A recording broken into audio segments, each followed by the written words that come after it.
But none of these teams want to be taken by him either. So they really are very careful. They take their sweet time, going over his proposal to make sure that they're not being taken, which has often been the case.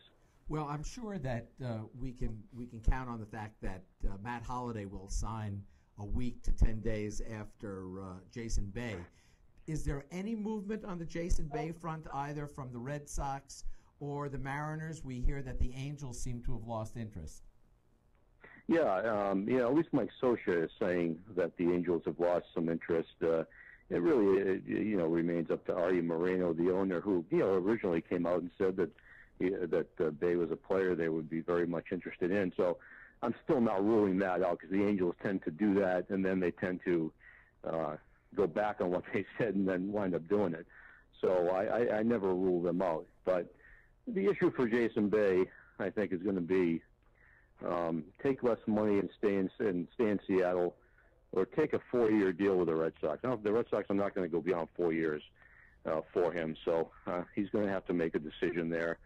I think the Red Sox will give him a little more money than Seattle. So I think in the end, it comes down to those two teams. If they turn down, if Bay opts for Seattle, do the Red Sox go after Holliday? Well, I think they're already kind of, involved in that. Definitely talking to Boris. I'm sure they'll have, if they haven't had a meeting today, I'm sure they'll have one by tonight. And they've already been talking on the phone, for a while anyway. So they pretty much know the type of ballpark they have to be in to land a guy like that. So I think that's probably well underway. Any movement on the Halliday or Gonzalez fronts? No, we're still hearing from the San Diego folks that they're in no rush on Gonzalez, and they may not pull the trigger this year. It's a tough deal for Jed Hoyer to make right now. It'd be his first deal, and it'd be tough to trade the centerpiece of the team in the face of the franchise. But he's got to be careful that he doesn't wait too long either. And right now he has potentially two big market teams who'd be very interested, and that would be the Red Sox and the Mets. And who knows if those big market teams will be available next year when he feels he wants to pull the trigger on a deal like that. And Miguel Cabrera's in play.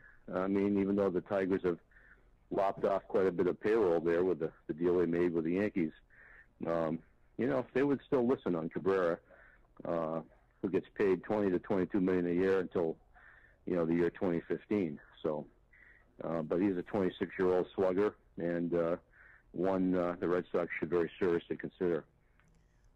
Any news on a guy like Ben Sheets or some of the other pitchers who've been out injured over the last year that we might try to be more successful with?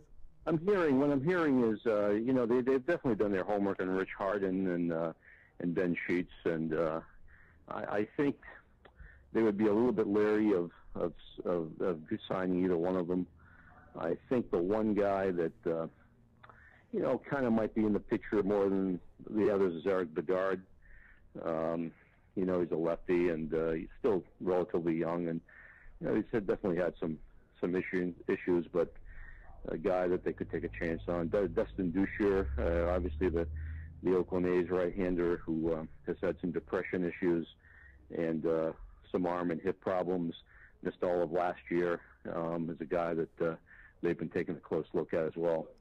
And they're going to go see Chapman pitch next week. Is that right? Yeah. So that's he's a 6'4" lefty, throws 100, and kind of has that Randy Johnson feel to him with the high velocity left-hander, and the Red Sox like those guys. They like those amateur players. They like to go after them, and I think they'll be right there with the Yankees and bidding for Chapman. Yeah, I just hope he hasn't lost any of the fastball as he traveled from Cuba. Yeah, well, I hope not either. But I'm sure he hasn't. He's a big, young, strong, gangly kind of kid at the moment who might even gain some velocity as he starts to fill out. You never know. Nick, thanks a lot for being with us. And All right, guys. Take care. Always I a appreciate pleasure. it. Bye-bye. On True Fan, Nick Cafardo of the Globe and Boston Globe.com, at Indianapolis at the winter meetings on TrueFan.com. Bill, Thank you, Nick. Holiday, yeah, thank you, Nick. The Holiday, nobody's even mentioning his name. Not Holiday, not Holiday. Holiday. Halliday. No Well, one's mentioning. you know, this may all be taken care of after the meetings are over.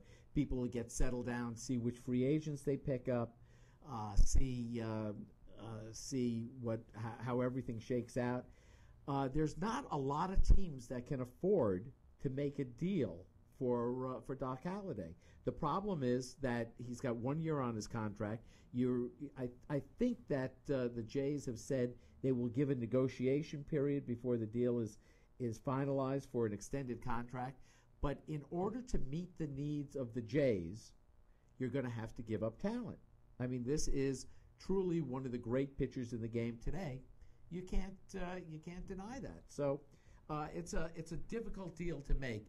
But the deal will either be made by spring training, or he'll play out this contract this year. Yeah, I mean, he has made that statement. Yeah, I mean, and who can blame him? He wants to get the power back. I mean, he had a horrible year after the news broke last year, and I mean, you could see what happens to a guy like that. He had his bags packed, and the only one who ended up leaving was J.P. Ricciardi.